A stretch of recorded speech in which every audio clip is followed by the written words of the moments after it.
Please subscribe to this channel and also turn on your notification bell in order to get the latest updates. Barrister Kemende Henry is no more. The SDF Senator was shot and killed by yet to be identified gunmen today night, January 11, 2022.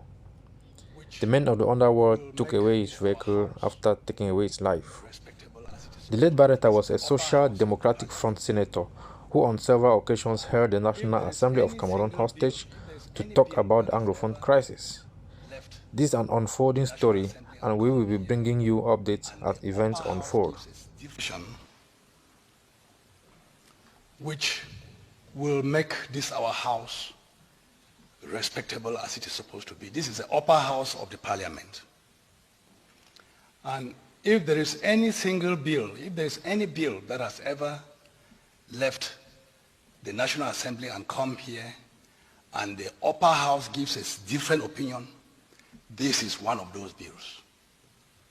This is where the upper house made up of important dignitaries who have served this nation and who are interested in seeing that they leave the nation intact for the children and grandchildren. This is when their voices have to be heard over this bill. We are fortunate that your humble servant here was the representative of the bar president in Bamenda when the ongoing crisis came up. And I had difficulties managing it because of this language problem.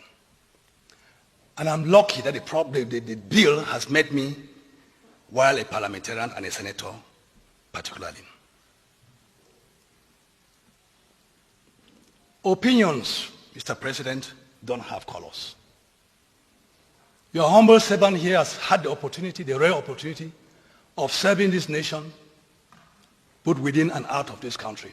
And I did it with all dignity because I was doing it for my nation. I've represented the state of Cameroon. I represent them in the courts in Cameroon and out of the country. And it's only when you go out of this country that you feel proud of this nation. If there's any one bill that is going to turn our nation upside down, as far as the constituency where I come from is concerned, it is this bill, Mr. President.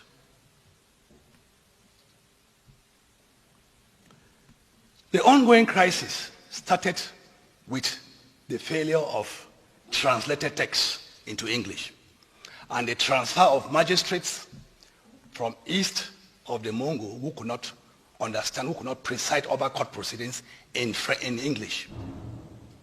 Not only were they not capable of presiding over court proceedings in English, but they didn't understand the common law. And that's the reason for which we have the status commons, the special status that has been ascribed by the head of state to us.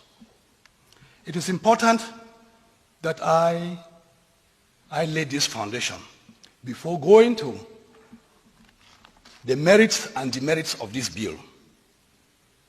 In fact, from what I'm going to present, from the presentation I'm going to make here, I will plead with the President to give me some small time.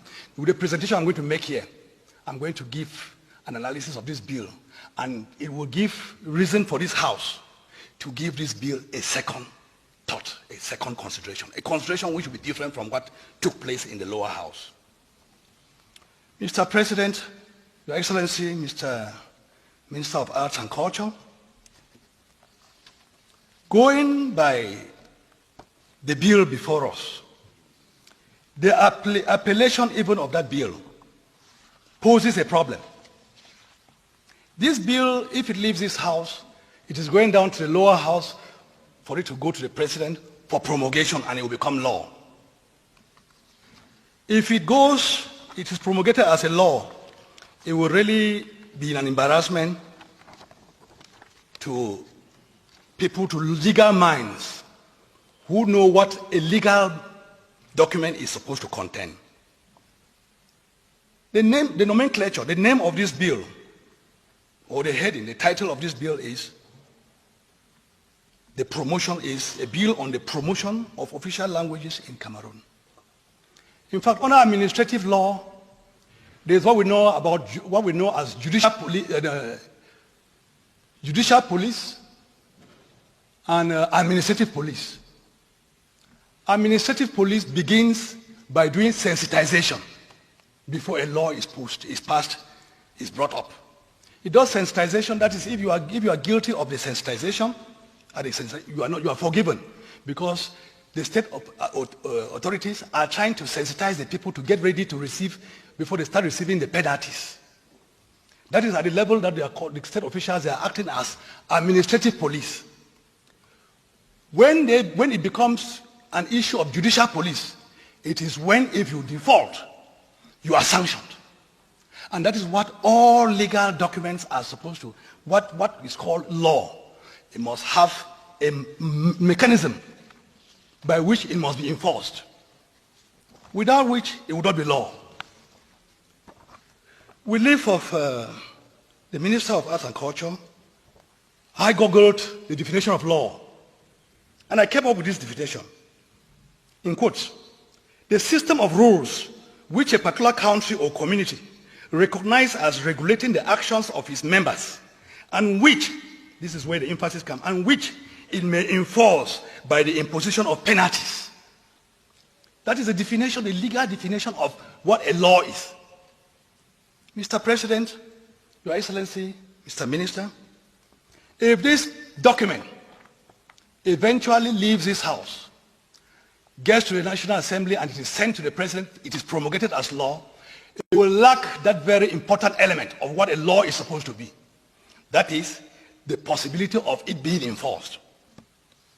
Going by the provisions of this draft bill, there is no element of penalty should any particular authority called upon to practice bilingualism or to serve a citizen in the language of his choice, or the language in which a citizen or the service user presents himself.